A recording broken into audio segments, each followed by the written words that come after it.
स्वागत है आपका अपने YouTube चैनल द ज्ञान कुंभ में। और द ज्ञान कुंभ आपके लिए लाया है हिंदी वो है जिनमें वर्ण या अक्षर बार बार आए। जी हाँ, तो अब हम आइए शुरू करते हैं आज की कक्षा। नमस्कार प्यारे विद्यार्थियों, एक बार फिर से उपस्थित हैं आपके समक्ष हिंदी व्याकरण की एक और न्यू वीडियो लेकर। और हिंदी व्याकरण में हम पढ़ रहे हैं एकदम ही नई सीरीज जिसका नाम है काव्य सौंदर्य। और काव्य सौंदर्य के अंतर्गत सबसे अच्छा टॉपिक जिसका नाम है अलंकार। और अलंकार में अलंकार का दूसरा भेद अर्थ अलंकार के जो उपभेद हैं उनके बारे में पढ़ रहा है। तो आज का हमारा जो अर्थ अलंकार का उपभेद है वो है विरोधाभास अलंकार। जी हाँ, जहाँ विरोध का आभास हो जाए वहीं होता है विरोधाभास अलंकार। तो विरोधाभास अलंकार के बारे में जान लें। कुछ बच्चों के लिए या दोस्तों के लिए थोड़े नया लग रहा हो, ऐसे बहुत सारे अलंकार आएंगे अभी। तो विरोधाभास भी एक अलंकार होता है, जब आप पढ़ोगे बारीकी से आपको सब मिल जाएगा। हम क्या है, हम और आप दारी डले हैं कहें तो MP में उपमा रूपक तय, बस वही अपन पढ़ रहे हैं विरोधाभास अलंकार। चलिए पहले तो उम्मीद है कि आप सबसे पहले अपनी तैयारी करके बैठ गए होंगे, यानी कि पेन और कॉपी अपने हाथ में ले ली होगी और यहाँ बताए हुए एक एक पॉइंट एक एक शब्द के अर्थ को लिखते जाएं, वही ज़्यादा महत्वपूर्ण है। तो समझते हैं पहले विरोधाभास शब्द का अर्थ। देखिए, हम पढ़ने जा रहे हैं विरोधाभास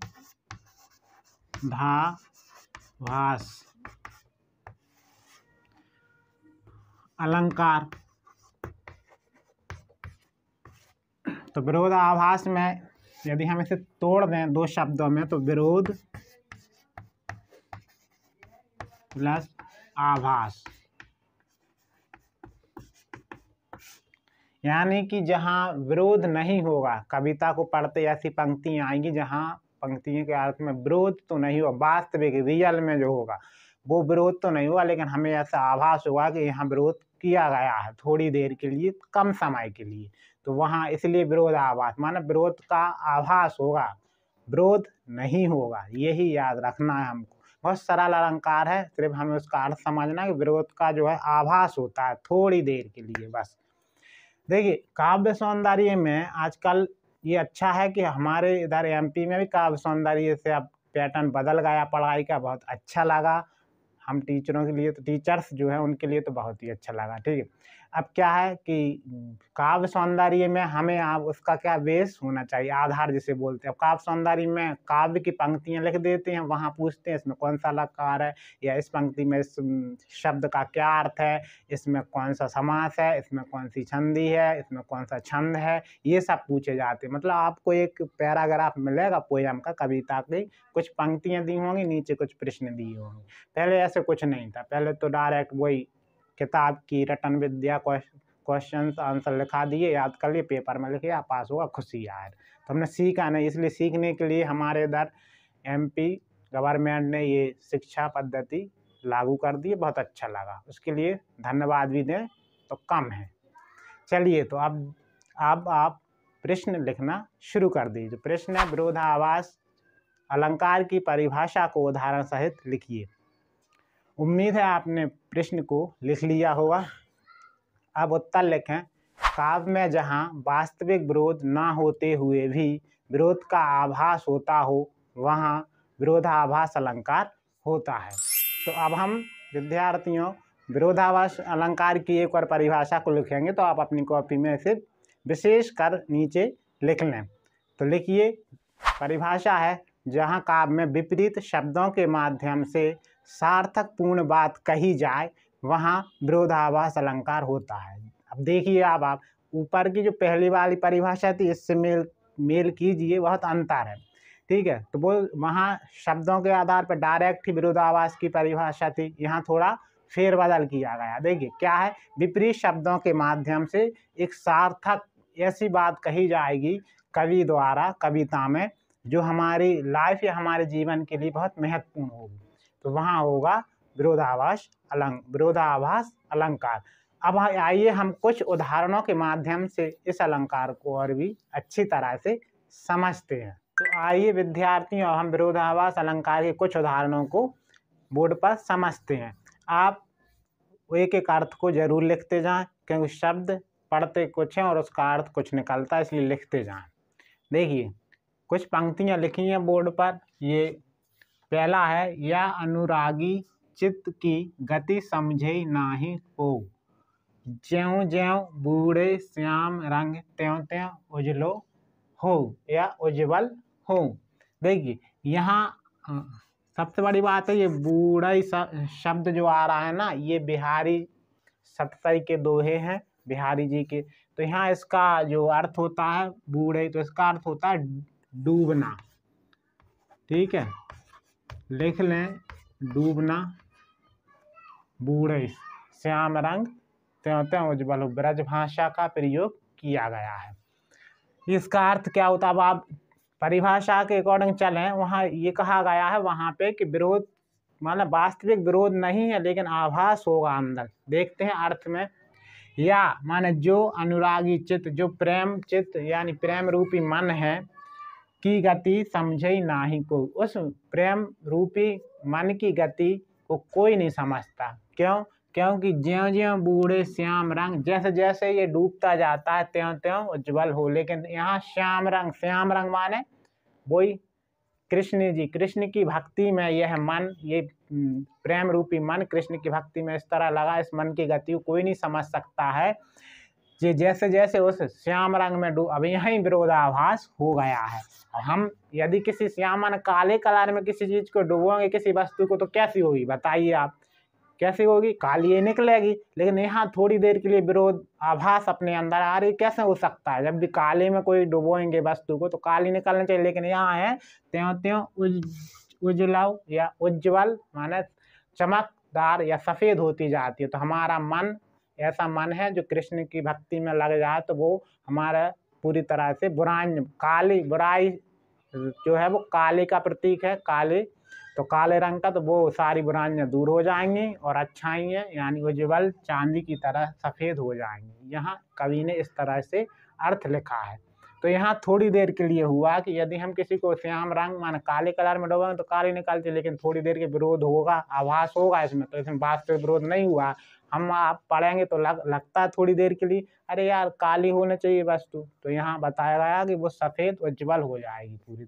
ऐसे दूसरा उदाहरण भी उन्हीं कवि बिहारी जी का है, तंत्री नाद कवित रस सरस राग रति रंग, और अन बूढ़े बूढ़े तेरे जे बूढ़े सब अंग। वाह, बूढ़े अन बूढ़े, बूढ़े और बूढ़े यानी डूबना, डुबो देना किसी भी चीज को उसमें।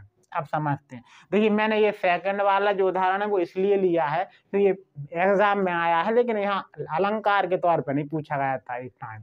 वहाँ ये 2009 में आया था एग्जाम में एक, वहाँ ये पूछा गया था कि ये ऊपर वाले जो पंक्ति है ना, तंत्री नाद कवित रस सरस राग रति रंग, तो ये इसमें तंत्री नाद का अर्थ पूछ लिया गया था कि इस पंक्ति में तंत्री नाद का क्या अर्थ है। ऑप्शन थे वहाँ पे, तो अब आप समझ जाएंगे।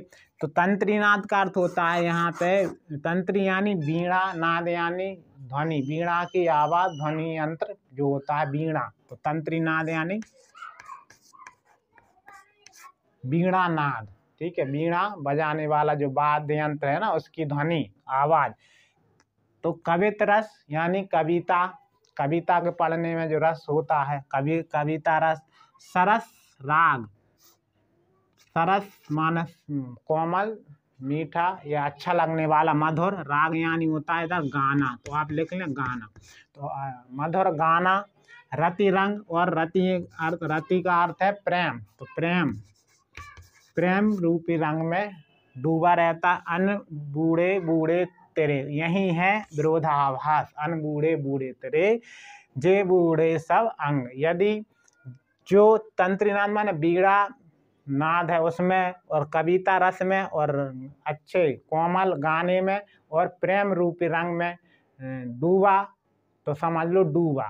ठीक है, बूढ़े माने डूब गया, तो डूब गया वो, यानी डूब गया मतलब एक तो वो डूबा माने उसमें अपन लीन हो जाए, एक डूबा वो होता है चलेगा, इनका वंटा धार हो गया, कुल मिला के डूब गया सब कुछ, तो एक वो। तो यहाँ दो डूबे का अलग अलग अर्थ निकलने वाला है। डूबे तेरे, तब भी तर जाएंगे जे डूबे समंग। लेकिन जब कृष्ण की भक्ति में अपने सारे मतलब यदि हम देखिए प्रेम, हमारे हृदय को प्रेम रूपी रंग में डुबो लेंगे तो कैसा, उसमें भी हम पूरी तरह से डूब जाएंगे। और सरस राग कोमल गाने सुनने में हमारे कान की इंद्रियों का उपयोग होगा, और कवित रस में भी हमारे आनंद का अनुभूत होगा, मन प्रसन्न होगा। और तंत्र वीणा नाद में भी हमारे वीणा नाद में हमारे गले के स्वर और कान के इंद्रियों का उपयोग होगा। तो ये सारी इंद्रियों को अगर हम इन सारे कामों में डुबो दें तो डूबेंगे पूरी तरह से, यानी कि हमारा जीवन नष्ट हो जाएगा। यहाँ ये डूबे का अर्थ है। और यदि इन्हीं सबको हमारे पूरे शरीर को, आत्मा को, हमारी 5 इंद्रियों को कृष्ण भक्ति में लगा दें, यदि उनकी भक्ति में डूब जाएं, सब अंग जे डूबे सब अंग, तो पूरी तरह डुबो दें तो हमारे जीवन का उद्धार हो जाएगा। यहाँ कवि बिहारी का ये कहना। तो यहाँ भी थोड़ी देर के लिए विरोधाभास हुआ कि भाई कैसे डूब गए हैं इस तरह से, ये वीणा नाद में, कविता के रस में, कोमल गान में, प्रेम रूपी में कैसे डूब सकते हैं। डूबते तो भाई किस में आएंगे, नदी के जल में, तालाब के जल में, है ना। तो थोड़ी देर के लिए विरोध का आभास हुआ है।